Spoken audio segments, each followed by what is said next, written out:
శ్రీనివాస్ గారు ఏంటి చెప్పండి శ్రీనివాస్ గారు ఏంటి మీ సహచరులు అందులో కొంతమంది మిత్రులు కూడా ఉండొచ్చు సుమారు ఇప్పుడు మీరు వచ్చే మంది లిస్ట్ చెప్పాను మళ్ళీ చెప్పక్కర్లేదు ఎంపీలు ఎంతమంది వెళ్ళిపోయారు ఎమ్మెల్సీలు ఎంతమంది వెళ్ళిపోయారో వెళ్ళిపోబోతున్నారు మరి నెక్స్ట్ ఎవరు ఏంటి అసలు ఏం జరుగుతోంది ఎందుకు పదవులు కూడా వదిలేసి వెళ్ళిపోతున్నారు అంతా లేదా భయపడుతున్నారా లేకపోతే నాయకుడి మీద నమ్మకం కోల్పోతున్నారా లేకపోతే ఇంకా మన పని అయిపోయింది అనుకుంటున్నారా ఏంటి వాట్ ఎగ్జాక్ట్లీ హ్యాపెనింగ్ అండి సార్ ఈ ప్రశ్న చరిత్రలో మొదటిసారి వచ్చినటువంటి ప్రశ్న కాదు. ఇది ఈ సందర్భం మొదటిసారి చరిత్రలో జరుగుతున్నటువంటి సందర్భం కూడా కాదు. సంక్షోభం అన్నది ప్రతి పార్టీకి జరిగింది. కాంగ్రెస్ పార్టీకి నాకు తెలిసి ఒక 40-50 సార్లు సంక్షోభ పరిస్థితి వచ్చింది. తెలుగుదేశం పార్టీకి కూడా 85లో ఒకసారి 95లో ఒకసారి సంక్షోభం వచ్చింది.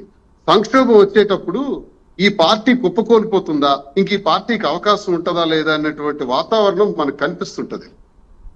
జగన్మోహన్ రెడ్డి గారు పెట్టినటువంటి వైఎస్ఆర్ కాంగ్రెస్ పార్టీ నేటికి 15 సంవత్సరాల్లో ఒక్కరోజు కూడా సంక్షోభం రాలా, ఒక్క సందర్భంలో కూడా సంక్షోభం రాలా. చాలా బలమైన పార్టీ, ప్రజల్లో 40% ఓట్ షేర్ ఉన్నటువంటి ఓ బలమైనటువంటి పార్టీ. ఈ పార్టీలో మాకెప్పుడు మేము చెప్తుంటాం, జగన్మోహన్ రెడ్డి గారు ఒకటే చెప్తారు, మా లబ్ధిదారుడే మా స్టార్ క్యాంపైనర్, మా లబ్ధిదారుడే మాకు నిజమైన దేవుడు, మాకు ప్రజలే మా స్టార్ క్యాంపైనర్స్. సార్ అధికారం ఉండేటప్పుడు జగన్మోహన్ రెడ్డి గారికి జేజేలు పలికి, జగన్మోహన్ రెడ్డి గారు లాంటి వ్యక్తి ప్రపంచంలో లేరని చెప్పి అధికారం కోల్పోయేటప్పుడు కుంటి సాకులు పెట్టి వెళ్ళిపోయే వాళ్ళు చరిత్రహీనులుగా మిగిలిపోతారు. అవమానాలు భరించలేకపోతున్నాము,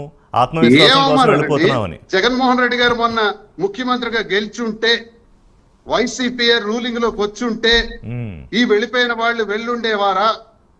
ఈ వెళ్ళిపోయిన వాళ్ళు ఇంకో పార్టీకి వెళ్లాల్సిన పరిస్థితి వాళ్ళకు ఉండేదా? No chance. దురదృష్టమో అదృష్టమో ఏదో ఒకటి ఓడాం. ఓడినంత మాత్రాన జగన్మోహన్ రెడ్డి గారి మీద ఇన్ని అభండాలు వేస్తూ తీరు బాగులేదు, పరిపాలన ప్రవర్తన బాగోలేదు, పార్టీ తీరు బాగోలేదు అని వీళ్ళు వెళ్ళిపోవటానికి నాయకుడి మీద అభాండాలు వేస్తున్నారు. అంటే ఏదో ఏం తప్పు చేశారు సార్ నాయకుడు? వాళ్ళకి ఎమ్మెల్సీలు చేయటం తప్ప? మాలాంటి వాడిని, నేను ఇప్పుడు బీసీ కులానికి చెందినటువంటి వాడిని, వెనుకబడిన కులానికి చెందినటువంటి నన్ను ఎమ్మెల్సీని చేయటమా తప్ప? అది నేరమా? ఎమ్మెల్సీకి చేసిన తర్వాత నేను అధికారంలోకి వచ్చి ఇప్పుడు నేను నా స్వార్థం కోసం నేను పారిపోవాలా, పార్టీ మారిపోవాలా? ఇంతేనా? అంటే భయపడుతున్నారేమో. అంటే ఇప్పుడు మీరంటే కాదు మీకు భయం లేదండి, భయపడుతున్నారేమో. భయపడాలి చెప్పండి సార్. కాదు వాళ్ళకి ఏమన్నా భయాలు ఉన్నాయా అంటే రెండు ఉంటాయి. ఒకటి నాయకుడి మీద నిజంగా నమ్మకం లేకపోవడం, భవిష్యత్తు మీద భరోసా లేకపోవడం, లేదా ఇంకో ఒత్తిడిలో ప్రలోభాలో లేకపోతే భయమో ఏదో ఉండడం, ఏదో కారణం ఉంటుందిగా. రాజకీయాలంటేనే బెండి తెగిపోతుంది సార్. భయం అంటే ఎలా అవుతుంది? భయం ఉండేవాడు ఈ ఫీల్డ్ లోకి రాకూడదు. ఇప్పుడు నేనున్నాను, 25 సంవత్సరాలు రాజకీయ నేపథ్యం నాది, నా జీవితం. ఉద్యమాలు చేశాను, జైళ్ళకి వెళ్ళాను, కేసులు పడ్డాను, 18 కేసులు పడ్డారు, 62 రోజులు జైల్లో ఉన్నాను ప్రజల కోసం. ఇప్పుడు అధికారంలో ఉన్నప్పుడు ఉన్నాను, అధికారం లేనప్పుడు ఉన్నాను, వైఎస్ఆర్ ఫ్యామిలీతో ఉన్నాను. ఈరోజు జగన్మోహన్ రెడ్డి గారితో నేనున్నాను. ఎస్, ఆయన ఓడిపోయారు. ఓడిపోయినంత మాత్రాన మా మీద కేసులు పడతాయి. ఇప్పుడు నా మీద 20 పైచిలు కేసులు పడ్డాయి రాష్ట్రంలో. ఏ క్షణాన్నైనా నన్ను అరెస్ట్ చేయొచ్చు. ఆ విషయం నాకు తెలుసు.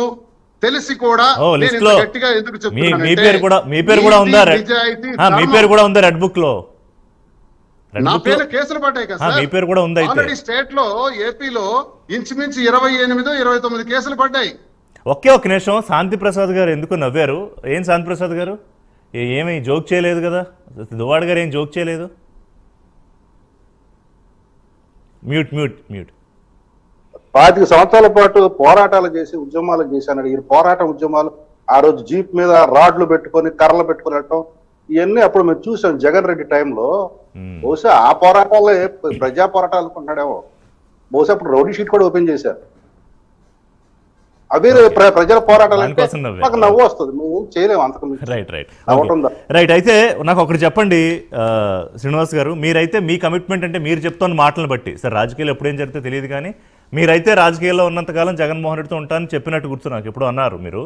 సో కానీ జగన్మోహన్ రెడ్డి గారికి రక్షణ కవచంలా ఉంటాను. ఎందుకు ఆయనకి రక్షణ కవచం ఉన్నారు కదా. 27వ సంవత్సరంతో నా ఎమ్మెల్సీ హోదా పోతుంది.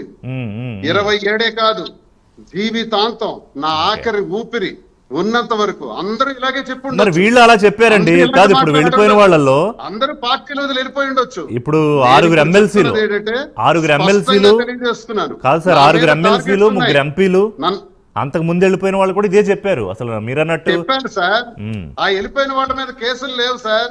నా మీద కేసులు ఉన్నాయి సార్. ఉమ్. అంటే నా ముందు మీద అసలు కేసులు ఉన్నాయి. ముందు అసలు ఆల్రెడీ నేను మీరు అనిపిస్తున్నాను. మురే నా మైండ్స్ ఆగిపోయినాయి. మీరే వెళ్ళిపోవాలి లెక్క 25 ప్రకారం అయితే. సంవత్సరాలుగా మైన్స్ 25 సంవత్సరాలుగా నా వ్యాపారం మైన్స్ ఓకే. మైన్స్ ఆపేసినారు. పెర్మిట్స్ ఇవ్వట్లేదు. కేసులు కట్టారు. అష్ట దిగ్బంధనం చేశారు. ఎందుకు మధ్యలో మీ జైల్లో ప్రభుత్వం పెట్టాలనుకుంటున్నారు. కాదు మధ్యలో అయినా మీ ప్రభుత్వం ఉంది సిద్ధంగా కదా ఉన్నానని 5 ఏళ్ళు. చెప్తున్నాను. అయినా సిద్ధంగా ఉన్నాను. 5 ఏళ్ళు ఈ మధ్యలో మీ సందర్భంలో ప్రభుత్వం ఉంది జగన్మోహన్ కదండి. రెడ్డి గారి కోసం ఎవడైతే నిలబడతాడో వాడే నిజమైన నాయకుడు. వాడే ప్రజలు శాశ్వతంగా వాళ్ళకే గుర్తిస్తారు. మనం ఉండాలి. సో సాహెబ్ గారు, పక్షంలో ఇందిరాగాంధీ గారు ఒక్కరే ఆమె లాన్ లో ఆమె కూర్చున్న రోజులున్నాయి. అవును, అలాగే రామారావు గారు ఒంటరైపోయిన రోజులున్నాయి. చంద్రబాబు నాయుడు గారు నానా ఇబ్బందులు పడిన రోజులున్నాయి. సంక్షోభం వచ్చినప్పుడు ఈ మాత్రం సంక్షోభాన్ని అనుభవించకపోతే మనం నాయకులమా స్వార్థపరులమా? ఉండాలనే అంటున్నాం. ఎవరైతే ఉండకుండా వాళ్ళ స్వార్థం కోసం పోయారో వాళ్ళు చరిత్రహీనులు అని చెప్తున్నాను. సో నా సాహెబ్ గారు పరిస్థితి ఒక నిమిషం. ఒక ఎమ్మెల్సీగా జగన్మోహన్ రెడ్డి గారి అభిమానిగా ఆయనకు అండగా ఉంటాను. మీలాంటి వాళ్ళు ఉంటే ఇబ్బంది లేదు సాహెబ్ గారు. ఇప్పుడు పనిచేస్తాను. ఒకటి ఇప్పుడు వైజాగ్లో అక్కడ సరే కార్పొరేటర్లు అందరూ తెలుగుదేశం పార్టీ ప్రధాన కార్యదర్శి మంత్రి లోకేష్ గారిని కలవడం, అక్కడేదో డిప్యూటీ మేయర్ వ్యవహారం జరుగుతోంది. అలాగే